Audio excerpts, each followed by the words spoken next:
goes east to Thulsa Doom. She is to be his. He's evil, a sorcerer who can summon demons. You alone have stood up to their god.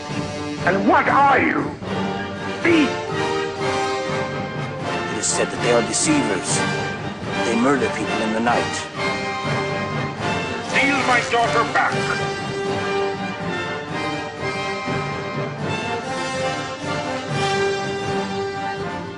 Wrong.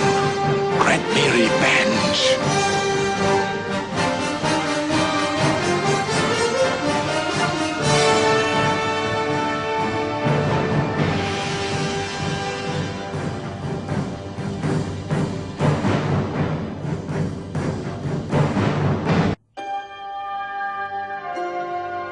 I was operating on my own, and I invited a young fellow named Ed Summer to see an early cut of a film called Pumping Iron. And I was sitting with Ed looking at this rough cut of Pumping Iron and couldn't help but notice Arnold Schwarzenegger as an amazing personality. And I said there must be something that would be right for him as a movie vehicle. And Ed immediately turned and said, well, Conan, of course. So he took me to his comic book store and showed me the world of Frank Frazetta and the world of Conan, which at that point I was not familiar with. And that started me on a journey, first to get the rights, and at the same time meeting Arnold, and together we spent close to 5 years trying to get the film set up. When Ed Pressman came to me with the project, I have barely even heard of Conan, because we in Europe were much more familiar with other kind of comic book characters. But then when he sent me the comic books and when he showed me all Robert E. Howard's work and Frank Frazetta's paintings and drawings and his interpretation of the look of Conan, I was fascinated by that and fell in love with the project and with the idea. But then, of course, it was then a long road from 1977 to the time we actually rolled the camera. The first script was written by Ed Summer and by Roy Thomas, who was one of the writers at Marvel Comics. They wrote a very interesting and compelling story that could have been the basis of the movie. And ultimately, what got the project really moving was Oliver's script. I had met Oliver Stone through his agent, Ron Mardigian at William Morris, and he showed me the script for Platoon, which was a remarkable script, and it was evident that he had the talent, and he also had the interest of creating the first Conan movie. The draft I wrote, Conan, the first one, I always undertook it as one of 12. You know, I always thought there'd be like 12 movies, but unfortunately, I feel the producers of the movie misunderstood the real goal, and that they sold it short. And Arnold should have come back every year or 2 years like James Bond and done one. Oliver's script was like Dante's Inferno. It was hell on earth, and it was a remarkable conception of what the Conan movie could be. I had a lot of mutants, a lot of animals. I was into DNA cloning, all that stuff a long time ago. I mean, it made sense, right? I never was able to realize it on film, that vision. I saw armies of 40, 50,000 mutants coming at each other, you know. Oliver always wanted to direct, so we, at one point, had the idea that Oliver would co-direct with a special effects expert named Joe Alves, who had done Jaws. We spent a lot of time talking with different directors. We talked to Alan Parker. We spent a lot of time with Ridley Scott. And I remember being in London, and I think Ridley or one of the directors we hoped would do it turned us down, and we were sitting there totally dismayed, not knowing what to do next. We went back to our hotel room that night, and we said, look, Dino De Laurentiis is in London. He's pursuing the rights. He's here at the hotel next door. I get the picture, you know, let's sell out to him now, tonight, and let's have done with it because it's broken our hearts. Said the pressman one day came to see me with the script. He said, Dino, I want to sell this script. What is about? He said, from famous cartoon Conan the Barbarian.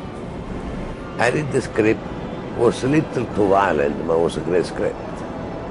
Really great script. And then I deal with Ted Pressman and I buy the script. I buy out. And I offer the pitch to, at that time at Universal, to Ned Tannant. He was in charge of production. He loved the script. It was too violent, we needed to do some rewriting. And I said to Ned, Ned, before we do rewriting, I want to choose a director first. We chose John Milius, because he was a good writer, nice director. We did the rewriting with him and he directed the movie. I knew nothing of Conan the Barbarian or Robert E. Howard or any of the books or the comic books or anything until Oliver Stone came and told me about it. The one thing I knew about that I was aware of was Frank Frazetta's paintings. And of course, I love Viking things, and I always wanted to do a Viking movie. And when I was a surfer, one of my first names was Viking Man because I had this great big sword. Oliver had already written the script, and I read it and it was really inspirational, probably because it was so insane. And then I saw that I could do a movie that I really wanted to do. I did want to bring this back to a certain historical grounding, and I tried to make everything happen in a history as if it really did happen. In fact, all of the stories of Conan, Howard could have written them all and had all of this in the Dark Ages in a real historical period. Robert Howard, who's a strange bird from Texas, wrote these great stories, most originating in pulp, I believe. He had a great gift for this perverse mythos of darkness and death and raging and mad Wagnerian mentality. He was convinced that, you know, that the town wanted to exterminate him and this kind of thing, and he'd go home and board up his windows, load rifles. I mean, complete nut. But the best part is he's alone one night, and he feels a shadow overtake him from behind, and he knows that Conan is standing behind him with a large axe, and Conan tells him, just stay there and write. And if you don't do exactly what I'm going to tell you, I'm going to cleave you down the middle. And so he's so terrified because Conan just exudes such power and fear, and he can just see the axe glinting in his peripheral vision, you know, that he just writes all night. And of course, with the coming of dawn, he turns around finally and Conan is gone.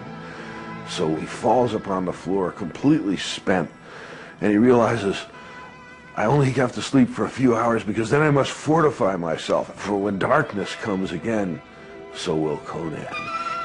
And of course Conan did, and he wrote almost all of these stories in this very short period of time because Conan was standing over him with an axe.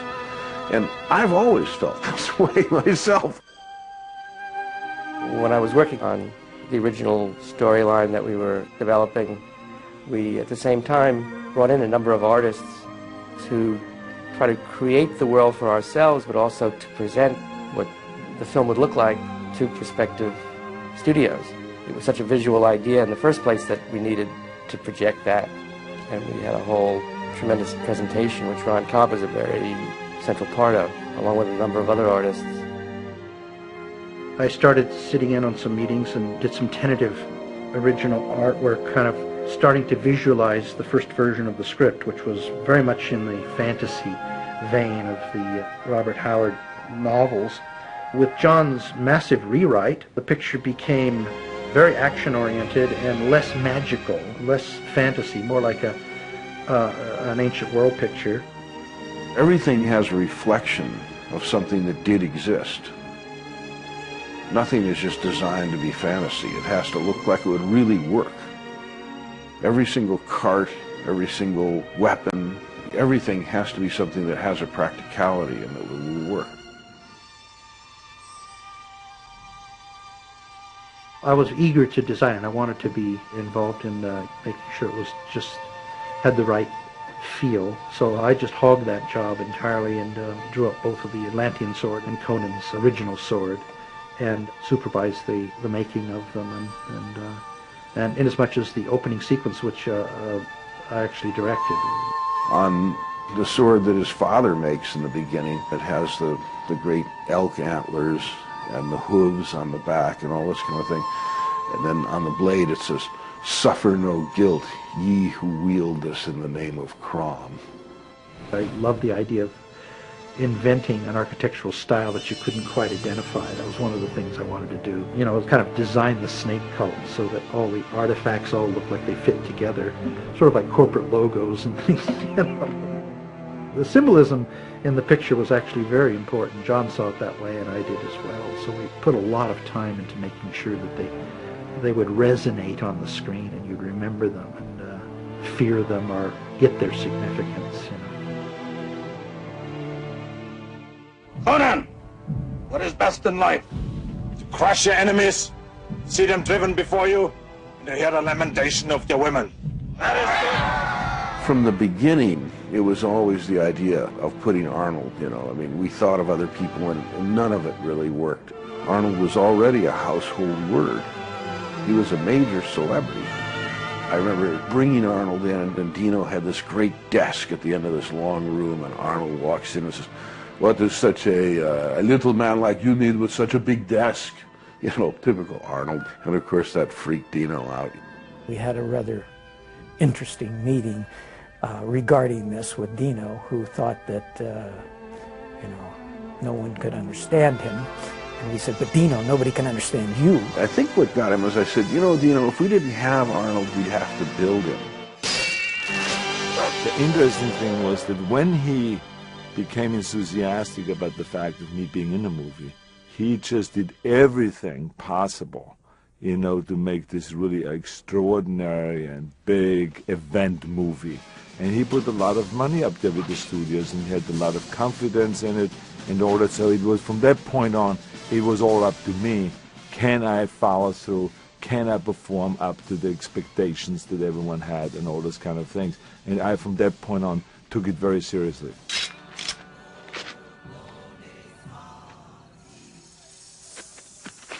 I saw all that jazz, and I saw her dance, the erotica dance, and I said, "That is a Valkyrie. If ever there's been a Valkyrie on Earth, it is that woman. That's a Valkyrie, and we must find who that woman is." I knew nothing about the movie. I knew nothing about the Conan comics. I had no script. I went in there, it was basically a meeting. And John Milius, I remember, said, "Do you want to jump on the end of a tornado and go for a ride?" He's probably the grandest storyteller of all times. So the hours that we spent together was him basically explaining the character and the story. John, to me, working with him for the months we were together, always made me laugh because the characters are the people. And he's looking for the person that is the person. And I think he goes, your face is right, your stature is right, your athletic ability is right. Steel isn't strong, boy. Flesh is stronger. I really thought that it would be neat to make him look like a race that had disappeared. To have this great James Earl Jones face, and then have these stark blue eyes, you know, and straight hair, so that he would really look like he was part of a migration of a race that had died out. Some superior kind of early Atlantean type of character. And that's the way he sort of played, like he is the last of his race, you know, and that he knows more than them and everything, but his race is weakening and this other race is coming in. People tend to have fun with villains, and it destroys the credibility. You take Phil Sadoum or Darth Vader, have fun with them, I think it's a big mistake. And what you must do, though, is hire somebody who is essentially a gentle human being, a bear like myself, you know, who I don't represent evil in the media, certainly, but and then have me do that dialogue. They should all drown in lakes of blood. Now they will know why they are afraid of the dark. Now they will learn why they fear the night. I think in John Milius's case with Phil Sadoum, he researched all the evil men of history, and it sort of put them all in one voice.